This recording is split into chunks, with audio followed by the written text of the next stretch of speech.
Cuando los Estados Unidos lanzaron bombas destructoras de búnkeres en un trío de instalaciones nucleares iraníes el 22 de junio, hizo más que lanzar un ataque que nadie pensó que era posible. Esto fue los Estados Unidos proyectando fuerza de poder. Fue una oportunidad para que los Estados Unidos mostraran lo que pueden hacer cuando se les empuja hasta sus límites. Y había un hombre que estaba prestando mucha atención. Presidente ruso Vladimir Putin. El despliegue de fuerza del ejército de los Estados Unidos ha lanzado a Putin al modo de pánico. Los Estados Unidos acaban de enviar a Putin un mensaje muy claro. Si te metes con el toro, recibes los cuernos. Durante el fin de semana, los Estados Unidos lanzaron una devastadora serie de ataques con misiles aéreos y lanzados por submarinos contra un trío de sitios nucleares iraníes: Fordow, Isfahan y Natanz.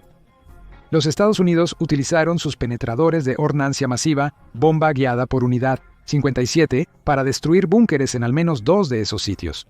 Con estas bombas de 30.000 libras cada una, perforando hasta 200 pies en el suelo antes de liberar sus cargas explosivas. Los primeros informes de los 3 sitios sugieren que los Estados Unidos han tenido éxito. Se vieron 6 nuevos cráteres en Fordow, cada uno indicando que una bomba de búnker había aterrizado y penetrado el suelo en ruta hacia la instalación nuclear subterránea. Se mostró que Isfahan había sido devastada por ataques aéreos, cuando Natanz aparentemente fue víctima tanto de misiles de crucero como de bombas de búnker. Más tarde, surgieron informes de que los Estados Unidos podrían no haber tenido tanto éxito como se anticipó inicialmente. El 24 de junio, el New York Times informó que el ataque estadounidense, que fue apodado Operación Martillo de Medianoche, solo pudo haber retrasado el programa nuclear iraní por unos pocos meses. Irán logró mover gran parte de su uranio enriquecido, incluido el almacenado en Fordow antes del ataque. Aún así, incluso con ese uranio, sus instalaciones nucleares clave quedaron en ruinas. Puedes obtener más información sobre la Operación Martillo de Medianoche y lo que logró en nuestro video que cubre los ataques. ¿Pero qué tiene que ver todo esto con Putin? Hablando en Times Radio el 22 de junio, el comentarista militar británico Hamish de Bretton Gordon lo dejó claro. De Bretton Gordon sirvió como oficial del ejército británico durante 23 años y fue una vez el comandante tanto del Batallón de Reacción Rápida Químico, Biológico, Radiológico y Nuclear de la OTAN como del Regimiento Conjunto, Químico, Biológico, Radiológico y Nuclear del Reino Unido. Esto fue lo que dijo sobre Putin. El presidente Putin debe estar sentado en el Kremlin, ¿sabes?, temblando de que los estadounidenses puedan hacer esto. Y tiene razón por varias razones. La primera, y quizás la más importante, es que la Operación Martillo de Medianoche expuso una realidad que, hasta ahora, Putin o no quería enfrentar o simplemente no creía que existiera. Las defensas aéreas de Rusia no pueden hacer nada contra un asalto aéreo concertado que involucre aviones de combate modernos y misiles. Para entender por qué, es necesario echar un vistazo más de cerca a las defensas aéreas que Irán aportó a la mesa al tratar con la Operación Martillo de Medianoche y la anterior Operación León Ascendente de Israel.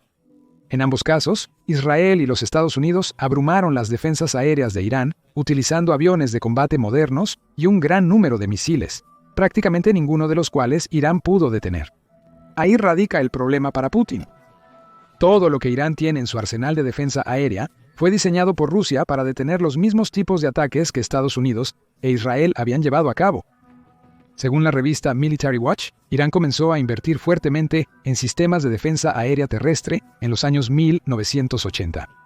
Luego compró una red de HQ, 2 chinos, que según el medio eran esencialmente copias baratas de un sistema de defensa aérea de la era soviética llamado S-70I-5.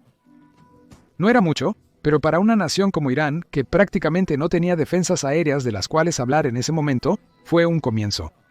Avanzamos hasta los años 1990 e Irán comenzó a comprar sistemas de defensa aérea a Rusia, específicamente el S-200D. Con su alcance de 186 millas, el S-200D proporcionó cobertura completa para el espacio aéreo de Irán.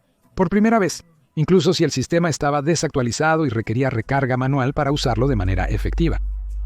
A mediados de los años 90, Rusia comenzó a exportar su gama de defensas aéreas S-300 PM, que ofrecía una mejora notable sobre el S-200. En 2007, Irán realizó su primer pedido para uno de estos sistemas. También pasó gran parte de los años 2000 comprando otros sistemas de defensa aérea de corto alcance fabricados en Rusia, como el TOR-M-1. Irán también logró comprar algunos de los modernos sistemas de defensa aérea S-400 de Rusia, que representaron otra mejora que la revista de Seguridad Nacional dice que debería haber permitido a Irán enfrentarse a los bombarderos furtivos B-2 Espíritu fabricados en Estados Unidos, los mismos bombarderos que lanzaron las bombas de penetración durante la Operación Martillo de Medianoche. El punto aquí es que casi todo en el arsenal de defensa aérea de Irán fue fabricado por Rusia, o, en el caso del HQ-2, fue fabricado por un país que simplemente estaba copiando lo que Rusia construyó durante la era soviética. Y esas defensas aéreas fallaron. Hay varias razones potenciales por las que eso ocurrió. Por ejemplo, Israel ya ha confirmado que tenía agentes del Mossad operando en Irán, antes de la Operación Rising Line, que vio a Israel lanzar un primer salvo de ataques aéreos contra las instalaciones nucleares de Irán y el personal militar clave. Esos agentes construyeron de manera encubierta una fábrica de drones dentro de Irán, cuyos productos, según afirma el Telegraph, Israel luego utilizó para diezmar muchos de los sistemas de defensa aérea de Irán antes de que tuvieran la oportunidad de disparar misiles de represalia en la dirección de los aviones de combate y bombarderos que han tomado el espacio aéreo de Irán en las últimas semanas. Pero incluso con estos esfuerzos de sabotaje siendo exitosos, el Mossad podría haber eliminado todas las unidades de defensa aérea que tenía Irán. El S-400 en particular estaba destinado a ser capaz de derribar aviones de combate y bombarderos fabricados en los Estados Unidos. Por eso Rusia lo construyó. Pero al igual que los sistemas de defensa aérea más antiguos de Irán, demostró ser impotente. Como señala el Journal de Seguridad Nacional, se suponía que el S-400 era menos vulnerable a los ataques tradicionales de los cazas con misiles antirradiación, y también se suponía que podía derribar a esos cazas. No lo hizo. Y eso es lo que ahora preocupa tanto a Putin. El fracaso de la defensa aérea de Irán ha enviado ondas de choque a través de Moscú, porque significa que las defensas de Rusia serán igual de inútiles si una nación como los Estados Unidos lanza un asalto aéreo similar al que se vio en Irán contra Rusia. Matt Oliver, escribiendo para The Telegraph el 19 de junio, explica más. Dice que la Operación León Ascendente de Israel involucró 200 aviones de combate, incluyendo F-15, F-16 y F-35, fabricados en Estados Unidos, que fueron capaces de atacar a Irán con impunidad. Estos ataques implicaron viajes de ida y vuelta de aproximadamente 2.000 millas para aviones tripulados que requerían reabastecimiento de combustible en el aire sobre la vecina Siria. Dijo Oliver. Los ataques de los Estados Unidos que vinieron después requerían que los aviones volaran sobre distancias aún más largas. Los bombarderos B-2 Spirit despegaron del suelo estadounidense, volaron miles de millas mientras ocasionalmente se detenían para reabastecerse de combustible en el aire. Y al igual que los aviones de combate de Israel, pudieron llevar a cabo sus ataques sin que las defensas aéreas de Irán siquiera pudieran tocarlos. Como lo expresa Oliver. Sin embargo, hasta ahora no se ha derribado un solo avión israelí, y los sistemas suministrados por Rusia a Irán parecen impotentes para detener a la Fuerza Aérea Israelí. La Fuerza Aérea Israelí utilizó aviones de combate fabricados en Estados Unidos. El propio Estados Unidos utilizó bombarderos B-2 y una gran variedad de aviones de apoyo. Este resultado resalta el fracaso de Irán, reflejando negativamente en el equipo de defensa aérea de Rusia. Oliver también cita a un analista de defensa independiente llamado Francis Tusa, quien hizo la pregunta clave: ¿cuándo fue la última vez que vimos una supremacía aérea como esta? Creo que en realidad sería de Israel nuevamente en 1967, y antes de eso probablemente los aliados en 1944 sobre Alemania. Estás hablando de un sistema integrado de defensa aérea y de misiles, previamente promocionado por los Estados Unidos, siendo derribado en solo 72 horas. 3 días para establecer un nivel de superioridad aérea que no se ha visto en más de medio siglo. Y todo sucedió porque los sistemas de defensa aérea rusos de Irán no son tan capaces como Putin creía que eran. Lo que Israel y los Estados Unidos acaban de demostrar es que sus ataques aéreos pueden llevarse a cabo contra Irán. Y si eso puede suceder, Putin está temblando en sus botas, porque tanto la Operación León Ascendente como la Operación Martillo de Medianoche son prueba de que los Estados Unidos podrían hacer lo mismo con Rusia. Debreson Gordon recalca este punto. En un artículo del 23 de junio para The Telegraph, señala que Rusia no ha necesitado preocuparse por algo similar al asalto aéreo concertado visto en Irán durante las últimas semanas. Ninguno de los lados se atreve a enviar aviones, ni siquiera cerca de las líneas del frente enemigo, y mucho menos a través de ellas. Los rusos simplemente lograron realizar ataques efectivos utilizando bombas de planeo de alcance y misiles de crucero, y Ucrania ha respondido con drones y suministros limitados de misiles occidentales de largo alcance. Hasta ahora, Putin no ha tenido que preocuparse por los aviones que lanzan ataques en su territorio. No tuvo que hacerlo. Antes de lanzar su invasión, la Fuerza Aérea de Ucrania solo tenía 105 aviones de combate, la mayoría de los cuales eran antiguos Mikoyan Gurevich, 29, Su-24 y Su-25. Rusia conocía estos aviones por dentro y por fuera porque los había construido, lo que significa que sabía que sus defensas aéreas eran capaces de derribarlos. Incluso con la llegada de los F-16S a Ucrania, lo que ha permitido a Ucrania crear algunos pequeños bolsillos de superioridad aérea temporal y defenderse contra los constantes ataques con misiles de Rusia. Putin no tenía que preocuparse, Ucrania no estaba volando ninguno de estos aviones hacia Rusia, y ciertamente no tan profundo como para que pudieran lanzar ataques verdaderamente devastadores. Incluso si lo fuera, Ucrania no tiene los números para lograr algo similar a lo que Israel y los Estados Unidos han logrado en Irán. Las defensas aéreas de Rusia, al menos desde la perspectiva de defenderse contra los aviones de combate occidentales, estaban esencialmente sin probar. En cambio, Ucrania se ha visto obligada a depender de los ataques con drones y misiles, destaca de Breton Gordon. Y esos ataques podrían habernos dado alguna indicación de lo inútiles que son las defensas aéreas de Rusia. Según el Ministerio de Finanzas de Ucrania, Rusia ya ha perdido 1.188 de sus sistemas de defensa aérea debido a los ataques ucranianos. Tan recientemente como el 24 de junio, United 24 Media informaba que Rusia había recurrido a usar extrañas furgonetas Erizo en la propia Ucrania. Esas furgonetas están equipadas con picos diseñados para interceptar drones, y se están desplegando específicamente porque las defensas aéreas de Rusia no son capaces de eliminar esos drones. Y eso nos lleva a otro punto. No solo las defensas aéreas de Rusia no han sido probadas por aviones de combate, sino que aún están siendo destruidas en grandes cantidades. Eso solo puede significar malas noticias para Putin. Ha observado cómo Irán sirvió como prueba de que los Estados Unidos podrían llevar a cabo un ataque aéreo en su territorio sin que Rusia pudiera hacer nada al respecto. Y con Ucrania habiendo destruido ya tantos sistemas de defensa aérea rusos.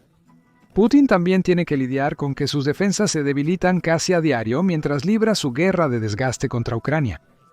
Lo que Putin tiene aquí es una receta para el desastre, y es esta receta la que lo tiene temblando de miedo. Como lo expone de Breton Gordon en su artículo para el Telegraph. El dictador ruso y sus asesores deben haberse dado cuenta ahora de que sus defensas podrían ser fácilmente suprimidas si los ucranianos u otro oponente, como la OTAN, tienen las herramientas adecuadas. En otras palabras, Rusia está superada por los Estados Unidos y sus aliados, y Putin lo sabe. El jefe de defensa del Reino Unido, el almirante Sir Tony Radakin, presenta un punto similar al de Breton Gordon el 12 de junio. Habló ante el Comité de Defensa del Reino Unido, donde se le preguntó si tenía alguna preocupación sobre la resiliencia de la OTAN. En el caso de una guerra con alta cantidad de bajas como la que actualmente se está llevando a cabo en Ucrania, sinceramente no suelo suscribirme a esa ansiedad porque somos tan extraordinariamente fuertes en comparación con nuestra principal amenaza, Rusia. Y él pregunta, que es difícil de responder en público, pero que deberías hacerle a personas como yo, es: si entráramos en guerra con Rusia, ¿qué tan rápido podríamos tomar control del aire? Porque si tienes suficiente control del aire, entonces tu capacidad para poner en riesgo a una nación, y especialmente a la economía de una nación, es muy fuerte. Radakin tiene un punto. Él señala que el pensamiento colectivo de la OTAN sobre Rusia ha cambiado. En el pasado, la OTAN veía un conflicto con las fuerzas de Putin en términos de recuperar el territorio que Rusia captura. Por ejemplo, si Rusia invadiera uno de los estados bálticos, ¿qué haría la OTAN para responder a esa invasión y así poder recuperar el territorio? La OTAN ya no piensa así, como dijo Radakin el 12 de junio. Es la superioridad la que disuade a Rusia, y nunca he sido más claro que en cualquier momento de mi carrera sobre el éxito que la OTAN está teniendo en disuadir a Rusia. Y con los Estados Unidos aún siendo parte de la OTAN, y demostrando cuán vital es la superioridad en sus operaciones en Israel. Putin ahora puede ver eso. Su fuerza aérea, incluyendo sus defensas aéreas, no tiene lo que se necesita para ganar una guerra más grande que la que se está librando en Ucrania en este momento. Oliver continúa este punto en su artículo para The Telegraph. Para los analistas de defensa, es otra señal de que los sistemas de defensa aérea fabricados por Rusia, durante mucho tiempo temidos por la alianza de la OTAN, pueden no ser tan formidables como parecían. Putin ha perdido el factor miedo gracias a lo que Estados Unidos e Israel han logrado en Irán. Casi se podría ver esas operaciones como una prueba piloto. Ciertamente representan la primera vez que las supuestamente temibles defensas aéreas de Rusia se han enfrentado al tipo de amenaza que la OTAN podría representar para Rusia. Las defensas quedaron cortas. Ahora, la OTAN está más segura que nunca de que podría lograr algo similar contra Putin si el colectivo se encontrara en guerra con Rusia. Esto también significa que Rusia probablemente no podrá luchar el tipo de guerra que Putin quiere si se enfrenta a la OTAN. Eso es según el exteniente general de la Fuerza Aérea de los Estados Unidos, David Deptula, quien habló con el Wall Street Journal para señalar lo que implica la falta de superioridad aérea. En el caso de la guerra Rusia-Ucrania, ves lo que sucede cuando ninguno de los lados puede lograr la superioridad aérea. Empate y devolución a la guerra basada en la atrición, dijo. En el caso de la guerra Israel-Irán, les permite una libertad sin obstáculos para atacar donde poseen superioridad aérea sobre segmentos de Irán. El estancamiento y la atrición son lo que Putin quiere. Sus fuerzas terrestres aún son efectivas en Ucrania, incluso si han disminuido su velocidad. Pero contra una nación alineada con la OTAN, esa táctica no va a funcionar. No porque Rusia no tenga las fuerzas terrestres para abrumar a una nación más pequeña como Letonia o Estonia, sino porque cualquier ataque a su territorio se considera un ataque contra toda la OTAN, lo que expone a Rusia a ataques realizados contra ella por una fuerza aérea combinada. Eso es mucho más poderoso de lo que los fallidos sistemas de defensa aérea de Irán han enfrentado hasta ahora. Irán tiene que lidiar con un par de cientos de cazas israelíes y un puñado de bombarderos furtivos, B-2. Si Rusia se enfrentara a la OTAN, el colectivo podría llevar 22.377 unidades de aviones militares a la lucha. Según Statista, en marzo, 2025 concedió más de 7.700 de esos aviones son helicópteros no combatientes, pero aún así es una fuerza de cerca de 15.000 aviones. Eso podría combinarse para golpear mucho más fuerte que cualquier cosa vista en Irán hasta ahora. Y con defensas aéreas que acaban de demostrar que son incapaces de lidiar con una fracción de ese poder aéreo. Putin ahora sabe que no puede defender su territorio si comienza la guerra con la OTAN, como muchos creen que desea. The Breton Gordon también hace otro punto interesante en su artículo para The Telegraph. Hasta este punto, en el conflicto de Ucrania, Putin no ha tenido que preocuparse por ningún tipo de amenaza que se le presente. Todo el riesgo ha sido asumido por sus soldados. Más de 1 millón de ellos están ahora muertos o heridos gracias a la guerra de Putin, señala The Breton Gordon. Pero podemos estar seguros de que Putin y sus generales estarán preocupados por su propia seguridad personal, dice él. Las amplias redes de inteligencia de Estados Unidos e Israel que hemos visto en Irán, que incluso les permiten localizar y asesinar a líderes clave y científicos nucleares casi a voluntad, habrán aterrado a la jerarquía del Kremlin, más aún, ya que Ucrania parece tener un alcance similar dentro de Rusia. Ahora, recuerda que el Mossad estuvo involucrado en el éxito que Israel y los Estados Unidos han experimentado contra Irán. Ucrania ya ha demostrado que puede trabajar profundamente en territorio ruso, como se vio durante la Operación Telaraña, que cubrimos en un video que puedes ver en nuestro canal. Todos los elementos fueron una repetición de lo que ha ocurrido en Irán, solo que a una escala mucho mayor, ya en su lugar. Putin lo sabe, lo ve, y no hay nada que el líder de Rusia pueda hacer al respecto. Pero hay una razón por la que Putin estará en pánico después de la Operación Martillo de Medianoche.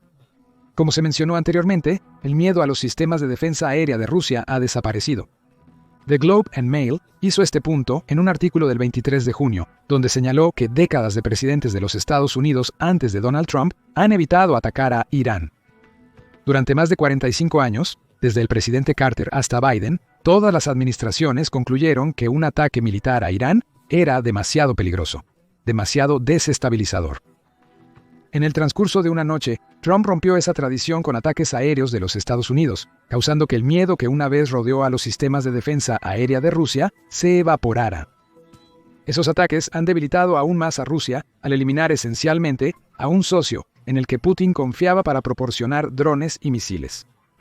Ahora, cualquier arma que Irán construya se centrará en Israel y potencialmente en las bases militares de los Estados Unidos en Medio Oriente. Pero más importante aún, la decisión de Trump de golpear fuertemente a Irán demuestra que es un presidente dispuesto a correr un riesgo. Como lo expresó The Globe and Mail, el señor Trump hizo una apuesta de alto riesgo el fin de semana. Operativamente, el ejército de los Estados Unidos demostró una precisión asombrosa y una fuerza abrumadora, enviando un mensaje que se escuchó en todas las capitales del mundo. Y en ningún lugar resonó ese mensaje más fuerte que en Moscú. Putin ahora se estará preguntando, si los Estados Unidos están dispuestos a atacar a Irán, algo que han evitado hacer durante décadas, ¿cuáles son las posibilidades de que puedan atacar a Rusia? Después de todo, con las negociaciones de alto al fuego y la guerra en Ucrania estancadas, Trump puede comenzar a ver un ataque directo contra Rusia como una opción potencial. El presidente de los Estados Unidos ahora puede sentir que ese tipo de ataque podría funcionar. Lo ha visto funcionar en Irán, que utiliza muchos de los mismos sistemas de defensa aérea que utiliza Rusia. También ve que las defensas de Rusia se han debilitado por más de 3 años de guerra con Ucrania y con la OTAN. Junto a América, los Estados Unidos podrían presentar una amenaza aérea mucho más terrible para Rusia que cualquier cosa que se plantee en Irán. Putin esperará que no llegue a eso. Esperará que la operación Martillo de Medianoche arrastre a los Estados Unidos a un conflicto más profundo que lo distraiga de Rusia. Dice el secretario de Defensa de los Estados Unidos, Pete Hegseth. Eso no va a suceder. Hablando a raíz de los ataques de los Estados Unidos, le dijo a la prensa, solo diría, como el presidente ha dirigido y dejado claro, esto ciertamente no es indefinido.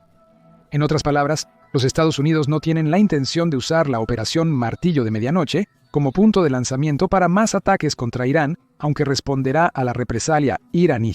Si los Estados Unidos pueden hacer algo al respecto, no vendrá un compromiso interminable. Esa falta de lucha continua en Medio Oriente significa que los ojos de los Estados Unidos pronto volverán a Rusia. Y cuando eso suceda, los Estados Unidos verán a un enemigo que está lejos de ser tan fuerte como se ha afirmado durante tantos años. Por supuesto, Putin puede que no tenga que esperar demasiado tiempo para que los Estados Unidos y la OTAN ejerzan su peso, combinado sobre Rusia. No vas a creer lo que la OTAN acaba de hacer por Ucrania. Puede que ya sea el final para Putin, gracias a un cambio masivo que acaba de hacer la OTAN. Eso puede significar que quizás nunca se necesiten ataques aéreos contra Rusia. Descubre más en nuestro video y recuerda suscribirte a The Military Show para obtener una cobertura más actualizada de las secuelas de los ataques aéreos de Estados Unidos en Irán.